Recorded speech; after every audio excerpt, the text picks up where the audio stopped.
Do I fail my driving test in these 5 things?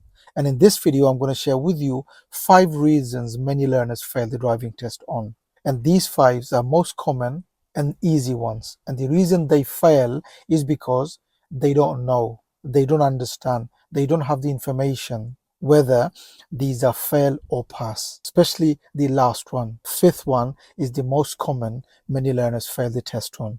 So stay tuned, especially for the last one. Okay, so number 1, when you're doing the parking or the maneuvers, so you got 4 maneuvers for you to do: the parallel parking, the bay parking. There are 2 in the bay: reverse in, forward out, forward in, reverse out, and also stopping on the right, reverse move off. So these are the 4 maneuvers, and out of the 4, you'll have to do 1 in the test. You'll be asked to do 1 of them. When you are doing the parking or the maneuver, if you get it wrong the first time, so just say, for example, you are doing the parallel parking, and as you go in, you are too close to the pavement, or maybe you finished and it's too far from the pavement. What does that mean? Does that mean you failed? Many, they don't know, they just leave it and they fail. If you get it wrong and maybe it's too far from the pavement, don't assume you failed. All you do, get the car prepared, get it ready, go forward, come back and correct. That is part of your driving test. Doing the correction is part of your driving test. It is okay for you to correct the parking. Many learners, they give up. They think that, well, it's too far, there's nothing I can do, I think I failed. So don't just stop there. If you think it's too far or too near, you're about to hit the pavement, just stop. Go forward. Don't go all the way, just go forward a bit and then go back and correct. Doing the correction, the parallel parking or the bay parking or any parking, any maneuver is part of your driving test. Number 2, can I fail my driving test on show me, tell me question? Now there are 2 questions you'll be asked in a driving test. One of them is to tell and one of them is to show. So in the beginning of your test, they will ask you to tell them something. So maybe, can you tell me how you check if your brake light is working? How you check if your reverse light is working? And if you get that question wrong, or even if you say, I don't know, they won't fail you on that because you're not danger to anyone. You haven't done anything that is danger to anyone.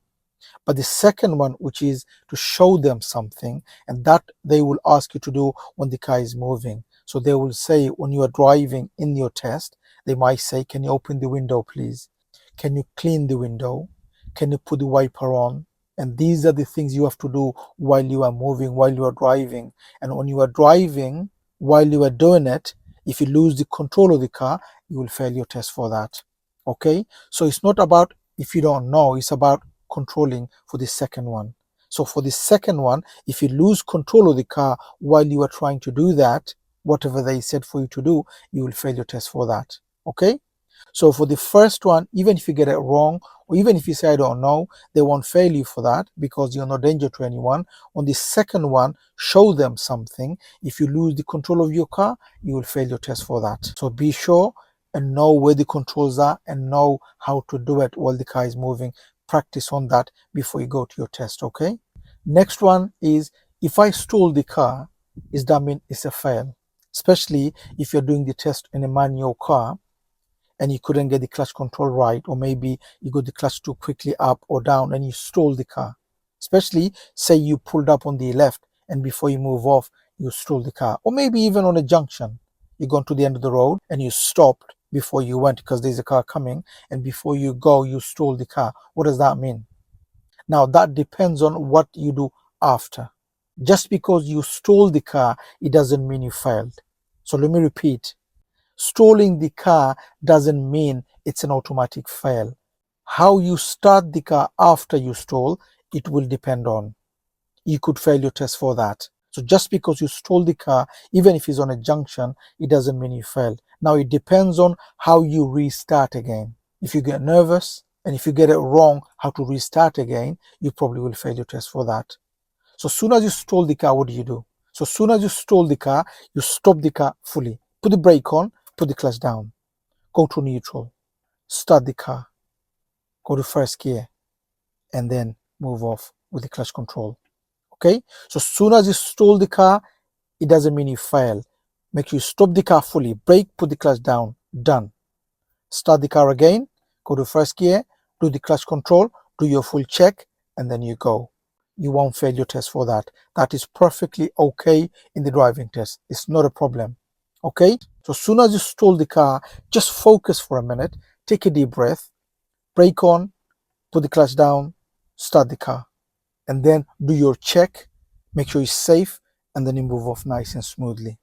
If you are learning and you need help on learning and passing the driving test, don't forget to take the advantage of our online course. The course gives everything a learner needs to learn to drive and to pass the driving test. It has everything a learner needs. I will leave a link on the description for you to have a look. Have a look and see and read, and if you like it, you could always join the course. Next one is, what if I go the wrong way? What if I go the wrong direction? Is that mean it's a fail? Do I fail the driving test for taking the examiner the wrong way or taking the wrong direction? So the examiner said for me to go next road on the left, but I went right. Or the examiner said next on the right, but I went left. The examiner said second road on the left, but I went to the first one. What does that mean? Does that mean I failed? No. Going the wrong way is not a fail because it is not danger to anyone. So the examiner said second on the left, but you went to the first one. What is the danger on that? There's no danger, right? So you won't fail your test for that. You won't fail for going the wrong way, but you will fail for signaling wrong way and going the wrong way. So for example, the examiner said for you to go next road on the left, but you went right.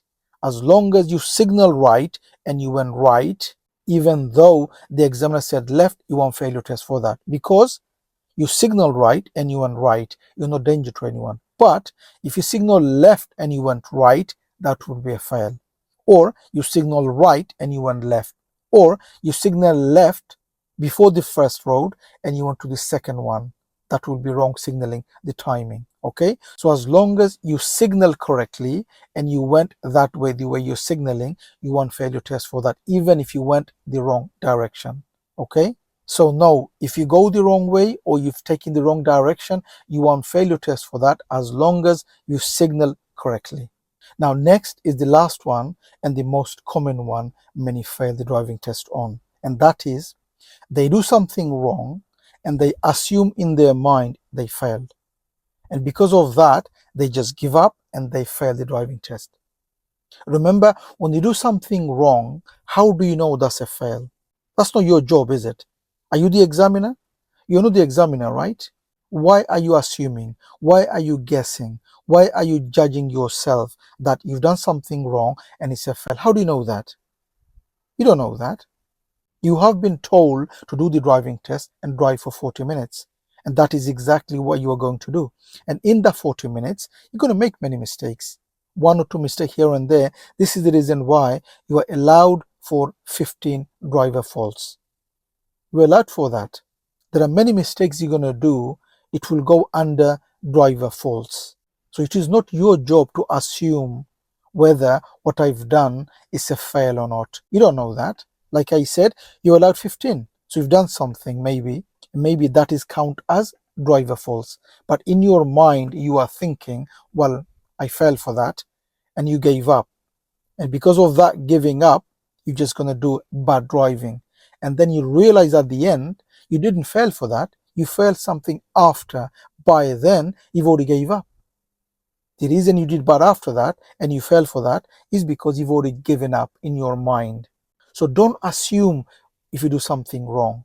If you've done something wrong, you made a mistake. Even, for example, the examiner said, pull up some more safe on the left. And you pulled up. As you're trying to pull, you probably touched the pavement a little bit. Just touched it. What does that mean? It could be fail, could be not. You as a learner, your job isn't for you to assume, for you to judge whether that's a pass or fail. Because it's not an automatic fail for you to touch the pavement. Going through red light, not stopping on a stop line. These are automatic fail. Touching the pavement is not an automatic fail. You don't know that whether you pass or you fail. So why are you judging? That is not your job. You as a learner, your job is to drive for 40 minutes. Do exactly that. You made a mistake, take a deep breath, do even more better. At the end, whether you pass or you fail, you'll get to know. Don't give up. So just to remind you on the last one, two things. Number one, don't assume that you failed. And number two, don't give up whatever happens. So number five, I say the most important, many learners, they could fail or they are failing for that is because your mind could play a game with you and you probably will fail for no reason. Okay. So don't assume that you failed something you've done and don't give up in your mind. Do your best, drive for 40 minutes and at the end, done.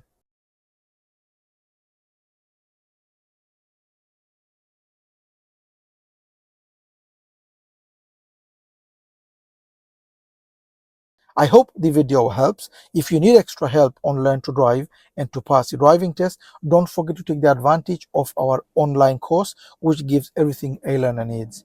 The course has everything you need for you to learn and for you to pass the driving test. I will leave a link on the description for you to have a look. Have a look and see and read. If you like it, you could always join the course. Thank you for watching. I hope the video helps. If it does, please do give a thumbs up.